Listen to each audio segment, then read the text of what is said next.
Hey everybody, just a brief comment about how the academic world of biblical studies functions. Probably the biggest conference that happens every year in biblical studies is a joint conference between the Society of Biblical Literature and the American Academy of Religion. So this is both biblical studies and religious studies come together the weekend before Thanksgiving every year to have a big conference. They're usually around 10,000 attendees. It's a great time. I go every year, but their program book, at least for the SBL side, is now up online. So if you're interested in seeing some of the papers that are being presented, some of the cutting edge research that's going on right now and who's involved, you go to sbl-site.org, click on meetings, go to annual meeting, and go to the program book and check it out. A lot of translation is guesswork based on context, which is why I think that information should be considered theory and not fact. It's a great video. I highly recommend you check out the rest of it. The main point is that everything we use to reconstruct our understanding of the past needs to be understood as theoretical frameworks that are open to interrogation and revision. The same is true today. Now, she's talking about text. For a long time, that was our most direct access to ancient societies. However, they have biases of their own. They're usually focused on elites. Because of the accident of preservation, many of them from the ancient world come from mortuary contexts. It's a very small cross-section of society. Now, the material turn in anthropology and archaeology broadened our gaze so that we incorporated a lot of the other material remains apart from texts. And then more recently, we've begun to apply a cognitive dimension to our reconstruction of the past because we have a better understanding now of how the human mind interacts with its cognitive ecology and produces its understanding of the world around it, its place in it, and then produces the outputs that it does. So it's all theory. It all needs to be interrogated. Genesis 1 is about Yahweh. Genesis 2 is about Yahweh. And Yahweh is not Canaanite.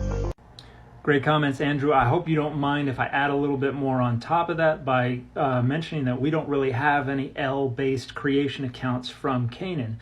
We have a title, El Kone Artsu, which means El, creator of the earth, but it could also be El, begetter of the earth. And the closest we have to El creation accounts are theogonies, or El creating deities through procreation. That's not Genesis 1. Also, Genesis 1 and Genesis 2 are just separate accounts that were woven together. They do not lead into each other. They are not continuous. Now, if you want to learn more about, if anybody wants to learn more about Genesis 1, I recommend John Walton, The Lost World of Genesis 1, or Mark Smith, The Priestly Vision of Genesis 1. There are also 3 books that came out within the last 12 months that address the origins of Yahweh. Theodore Lewis, The Origin and Character of God. Daniel Fleming, Yahweh Before Israel. And Robert Miller, Yahweh, Origin of a Desert God. I would recommend those books. So, could Jesus have believed in the Trinity, Brandon? All right, 3 things here. I will grant that the vast majority of discussions about hell on TikTok are quite reductive and ignore a lot of the complexity and pluriformity of thought in first century Judaism in the interest of identity politics. 2, nobody believed in the Trinity in the first century. The seeds of the Trinity didn't even get planted until the 2nd century as Christian apologists were trying to make the gospel sound more philosophically defensible to the Greco-Roman intelligentsia, but it wouldn't actually solidify until the 4th century. 3rd thing, it seems like for your argument to work, your analogy, you would have to be arguing that Jesus could have introduced the concept of hell as you believe it is found in the New Testament, because that seems to be what you're saying about the concept of the Trinity. But I don't think the data support that argument, and I don't know that you are able to sustain it. So, everybody, want to take a couple minutes to share some thoughts on the nature of belief, and particularly as it relates to religion. And to do this, I want to use an experiment that was conducted by a guy named Justin Barrett, and there have been variations on this experiment. But in the original experiment, what he did was get a bunch of people together, gave them short stories about God's interaction with people, waited a while, and then gave them questions to see how they would recall details of the story and to see if they would fill in gaps in the details in different ways. What he found was, overwhelmingly, the vast majority of the people tended to recall details about God, fill in some gaps that were not in the stories, but also alter some of the details that were in the stories to make God thoroughly anthropomorphic. So that means corporeal, limited in time and space, not omniscient, things like that. He then conducted the same experiment all over again with a new group of people. However, before he gave them the stories, he had them fill out a questionnaire about their theological beliefs. And then before he gave them the questions later on, he reminded them of that questionnaire. Overwhelmingly, people reported beliefs in an omniscient, omnipresent, omnipotent deity. And the results of those questions afterwards, the anthropomorphizing dropped way off. And this illustrates two important things. One, our beliefs do not influence our thought and our behavior unless we are actively thinking about them. Which raises the second point. Beliefs are not something that are fundamental or inherent or influential on our thought and behavior, because they don't exist unless we are actively reconstructing them. We do not store beliefs like memories. We do not store them somewhere in our brain where they just sit quietly until they're called up. We reconstruct them every time we think about them. And our closest point of reference to ensure any kind of consistency is the last time we reconstructed them. So just like memory, we're not remembering the original event or thing or belief. We're remembering the last time we remembered it. And also that's done within a context for a reason. Every time we engage in that reconstruction, it's to serve some goal. And that goal can influence the reconstruction. And so, when you think about religion, about belief, keep in mind, they don't exist unless we are actively thinking about them. And when we are actively thinking about them, we are reconstructing them all over again to serve whatever rhetorical goal we have in mind. So that's a big deal. Hey, great question. I hope you don't mind if I give you a far more complex answer than you were probably anticipating. As you well know, translation is complicated. Accuracy is also complicated. It's not linear. Let's say I run some kind of analysis where I determine that one translation has the largest proportion of what I deem to be correct translation choices. However, that smaller set of incorrect choices are more serious errors than another translation that maybe has a larger selection of incorrect translation choices, but they're more minor. So I've got to weigh things. There are also multiple dimensions to accuracy. A lot of it cannot be divorced from how we want the Bible to function. So a missionary-oriented Bible maybe is going to decrease jargon, try to increase comprehension, and be accessible to a broader cross-section of society. Another translation might try to appeal to the in-group, and it's actually going to increase jargon, use terminology that's unique to the group so it resonates more with them. Maybe you're producing a scholarly translation, and so you want to appeal to scholars who can already access the source text and can measure your accuracy, and you want to show off with how artistically you can render Hebrew poetry or the imagery or the idioms.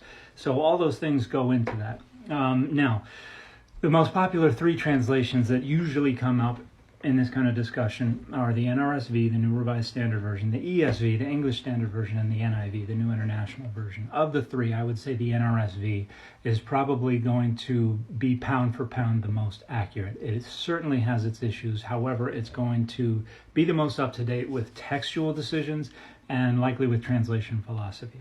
I don't like the ESV as much. It is more recent than the NRSV. It does have a good language register. However, it is a revision of the Revised Version from the 1880s that is intended to restore a lot of the conservatism that they thought was missing from the RSV and the NRSV. So it's restoring misogyny and a lot of problematic framework. So I'm not a huge fan of the ESV.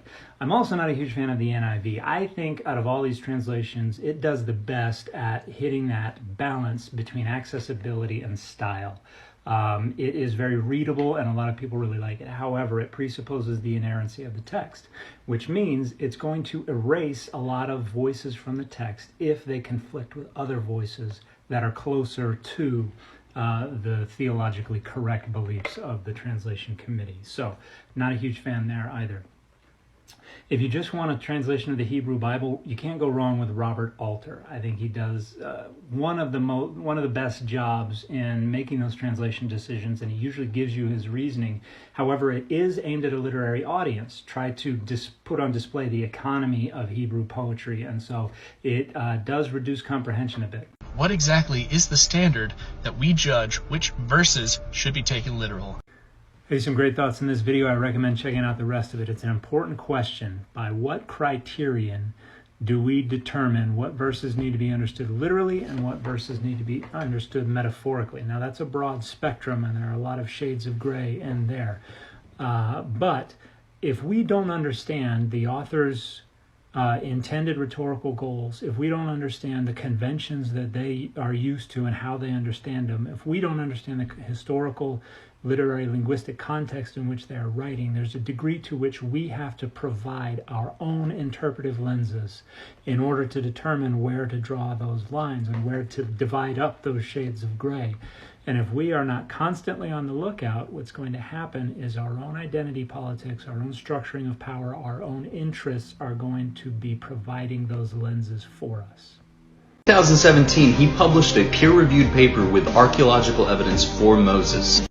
Okay, as with a lot of peer-reviewed scholarship, the editors here invited a response that was published the very next month by R.N. Wilson Wright, who's a great scholar, and he points to three critical problems with Kramlikov's case. First, the name that everyone has always recognized as math with a TH sound and means twin in Ugaritic.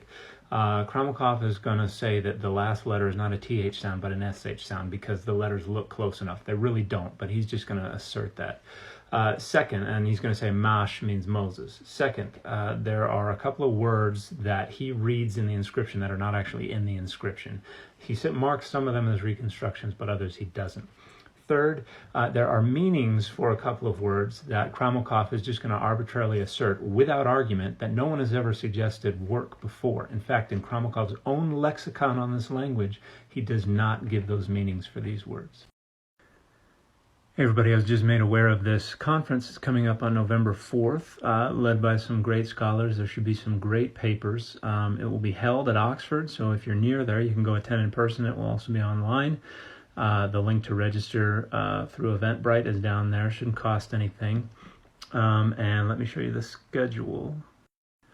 So here are the papers. Some of these are the leading scholars in issues related to deity, monotheism, and things like that in ancient Israel. So if you're interested in this topic, if you'd like to see the cutting edge, I highly recommend you consider checking out this conference. Everyone, I just saw this video. I think it is phenomenal, and I echo everything this gentleman says. I'll link to it in the comments. I also want to see if I can build on the discussion by adding another dimension to consider, and I hope you'll excuse me for reading most of this. What he's saying here is rooted in the fact that evolution has embedded deep within our cognition the prioritization of our own interests and our standing within the social identities that are most important to us. This prioritization is what helps us build trust in people who share social identities with us but fall outside the boundaries of our kinship group. These tend to be the people we perceive to be most like us or the people we have the most experience with. Other social identities can be drawn based on language, nationality, class, race, gender, politics, religion, sports team, disability, dietary interest, video game console preference, and so on. Well, these identities help us develop and navigate interests and relationships and bring a lot of variety and enjoyment to our lives. A byproduct is the intuitive preference for the in-group and frequently an intuitive aversion to the out-group, and particularly if we perceive the out-group to be threatening the status of our in-group or our standing within it. This results in the ethnocentrism, nationalism, racism, sexism, toxic masculinity, ageism, ableism, and so on that cause so many problems in the world today. Right now in the U.S., powerful social identities are working hard to prevent marginalized social identities from being able to contribute to the public discourse and their own interests through critical race theory. In that situation, we have a powerful group asserting its own social identity over and against another. Now, this is a situation where that intuitive insularity is going to be necessary to help the marginalized social identity survive. So there's still value it can add to our socio-cultural fitness, but we need to understand the harm it can also do. Most of our beliefs, assumptions, and values are built on our social identities. So confirmation bias is about protecting our own belief that we are good and that we are right, but it's also about protecting our social identities, which we also want to believe reflect our goodness and rightness. Now, the tools and resources to be able to overcome confirmation bias have not been democratized, because that means insisting on the direct confrontation and deconstruction of those intuitive biases, and we don't want to do that, especially because it will frequently mean challenging the perception of our own goodness and correctness, and even threatening our standing within our social groups. It is profoundly counterintuitive, and those of us who have enjoyed social and economic success may not recognize any value in doing that. Some of us think we're naturally critical thinkers and that we don't have confirmation bias, but all humans have it and all humans always will. This is complex. This requires a degree of discipline and introspection that is hard to come by. I'm certainly no example of how to do it right. But if we can work towards that ideal, lead by example, normalize being wrong, and tolerating and forgiving being wrong, we can start to build that better world for everyone that we all want. Thank you for coming to my TED Talk.